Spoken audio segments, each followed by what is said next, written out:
कहानी शुरू होती है एक कार रेस से और हमेशा की तरह गानियस नाम का रेसर लीड कर रहा होता है और उस रेस को थियो नाम का एक स्नेल टीवी पे देख रहा होता है। उसका भी हमेशा से सपना था कि वो भी एक दिन एक रेसर बनेगा। वो गानियस को ही अपना आइडल मानता था। उसे जब भी मौका मिलता वो उसका इंटरव्यू सुनता था।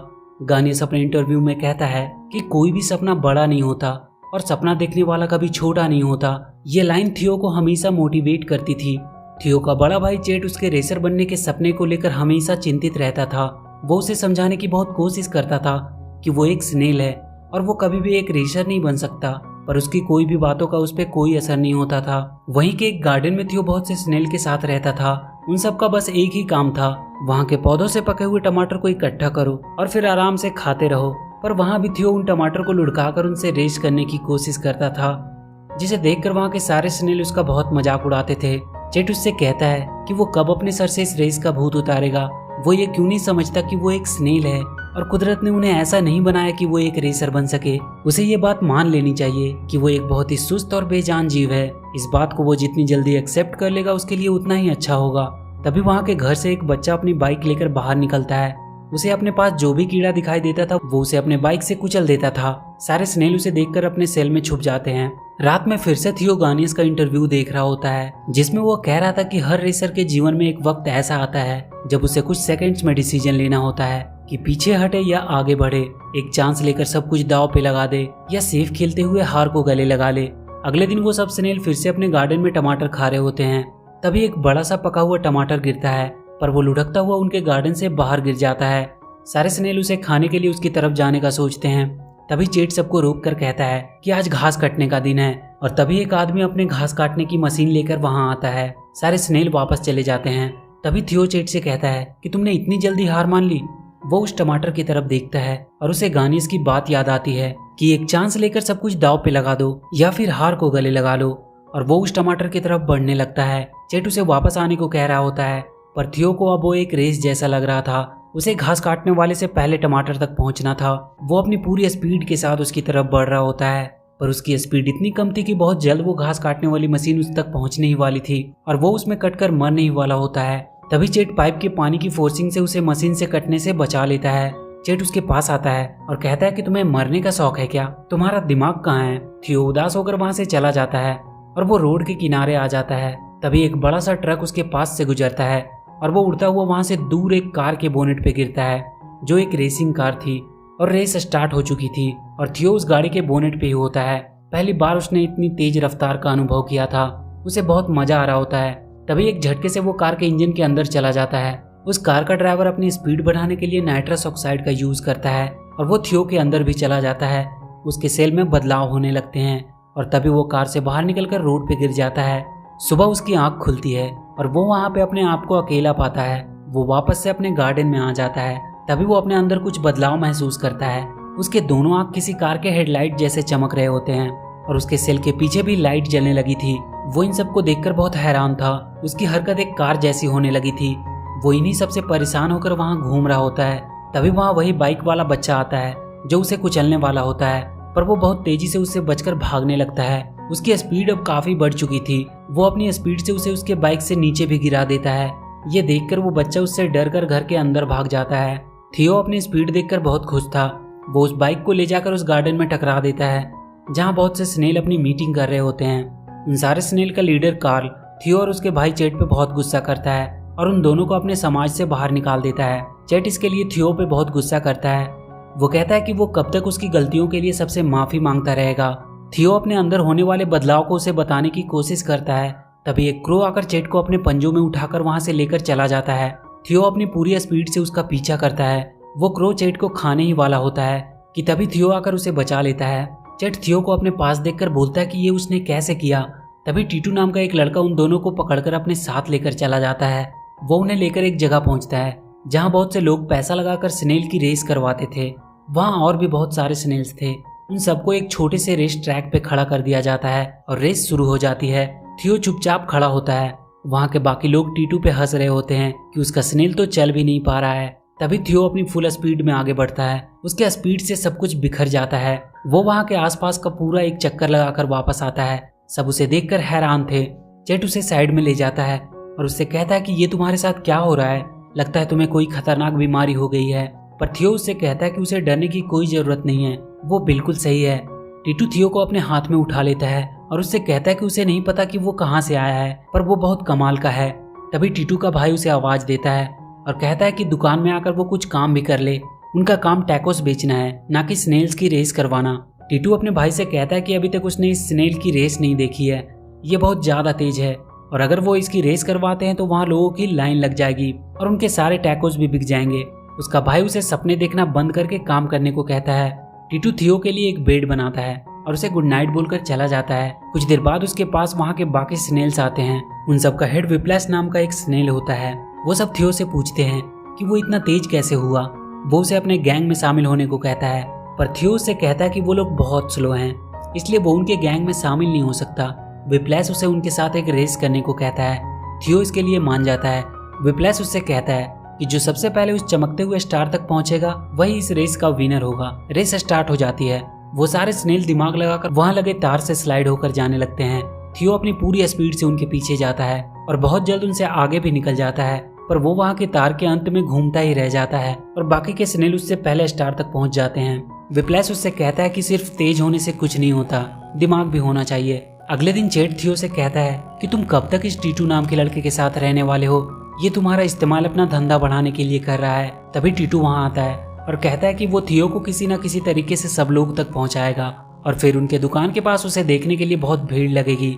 तभी थियो वहाँ इंडी 500 कार रेस का पोस्टर देखता है। वो पूरी तेजी से उस पोस्टर के ऊपर घूमने लगता है और टीटू को बताने की कोशिश करता है कि वो इस रेस में भाग लेना चाहता है। टीटू को उसकी बात समझ में आ जाती है। वो जाकर अपने भाई को इस आइडिया के बारे में बताता है, पर उसके भाई को उस स्नेल को रेस में शामिल करने का आइडिया बहुत बुरा लगता है।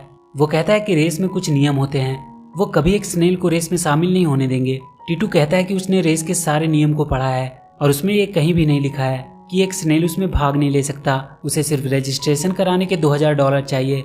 ये सुनकर उसका भाई उससे कहता है कि उसने इतनी मेहनत से ये पैसे जमा किए हैं और वो इसे ऐसे ही बर्बाद होने नहीं दे सकता है। टीटू उसे समझाने की कोशिश करता है कि लाखों लोग उस रेस को देखेंगे और उसकी वजह से उनका दुकान भी फेमस हो जाएगा, पर उसका भाई उसकी बात नहीं मानता है। टीटू वहाँ के आसपास के दुकान वालों को पैसे देने के लिए मनाने की कोशिश करता है। वो उन्हें एक प्रेजेंटेशन बनाकर बताता है कि कैसे उस स्नेल के रेस में हिस्सा लेने से उनकी दुकान पे बहुत से लोग आने लगेंगे और उनका यह स्टारलाइट प्लाजा एक सुपर मार्केट बन जाएगा। पर उन सबको टीटू का आइडिया पसंद नहीं आता है। चेट भी थियो से कहता है कि चलो अच्छा ही हुआ वो रेस में हिस्सा नहीं ले पाएगा, नहीं तो ऐसा ही बेकार में किसी कार के नीचे आकर मारा जाता। तभी वहाँ विप्लैश अपनी गैंग के साथ आता है और उससे कहता है कि वो किसी भी हालत में थियो को उस रेस में शामिल जरूर करवाएंगे। और वो सारे स्नेल वहाँ से जाकर एक बस का टायर पंचर कर देते हैं और उनके प्लाजा के पास लेकर आते हैं। वहाँ थियो उस बस के पैसेंजर को अपनी स्पीड दिखाने लगता है, जो उन सबको बहुत पसंद आती है। वो सब बस के ठीक होने तक उस स्नेल की रेस देखते हैं और उसकी वजह से वहाँ के दुकानों में भी अच्छी बिक्री होती है। टीटू का भाई उससे बहुत खुश था, पर वो अब भी रेस के लिए पैसे देने से मना ही करता है। पर वहाँ के बाकी दुकान के लोग उसे पैसे दे देते हैं और कहते हैं कि उन्हें उस पर पूरा भरोसा है। टीटू उन सबको लेकर रेस में हिस्सा लेने के लिए निकल जाता है। वो अपने भाई का रखा हुआ पैसा भी ले लेता है और उसे सॉरी कह देता है। टीटू रास्ते में थियो का रेसिंग नाम रखने के बारे में सोच रहा होता है। तभी वो सारे स्नेल उसे टर्बो नाम का आइडिया देते हैं और वो सब थियो का नाम टर्बो रख देते हैं। सब थियो को रेस के लिए तैयार करने लगते हैं। अगली सुबह वो सब उस जगह पे पहुंच जाते हैं जहाँ इंडी 500 चैंपियनशिप होने वाली थी। थियो वहाँ रेस ट्रैक पे तेज तरार दौड़ती गाड़ियों को देखकर बहुत ज्यादा एक्साइटेड हो जाता है। टीटू वहाँ के रजिस्ट्रेशन ऑफिस जाता है और कहता है कि उसके पास एक ड्राइवर है जो रेस में हिस्सा लेना चाहता है। वहाँ का इंचार्ज उससे कहता है कि पहले उसे रेसिंग टेस्ट पास करनी होगी, तभी वो रेस में हिस्सा ले सकते हैं। टीटू से कुछ घूस देकर काम कराने की कोशिश करता है, पर वहाँ के आदमी उसे उठाकर ऑफिस से बाहर कर देते हैं। बाहर गानियस से सारे रिपोर्टर्स सवाल कर रहे होते हैं। तभी थियो टीटू को घसीटता हुआ गानियस के पास ले जाता है और वो उसे कुछ आइडिया देता है। टीटू उन सबके सामने थियो के बारे में बताने लगता है कि यही है इस रेस का अगला विनर। सब एक स्नेल को देखकर हंसने लगते हैं। टीटू थियो को ट्रैक पे उतार देता है। थियो अपनी पूरी स्पीड के साथ रेसिंग टेस्ट देने लगता है। वहाँ के सारे लोग उसकी स्पीड को देखकर हैरान थे।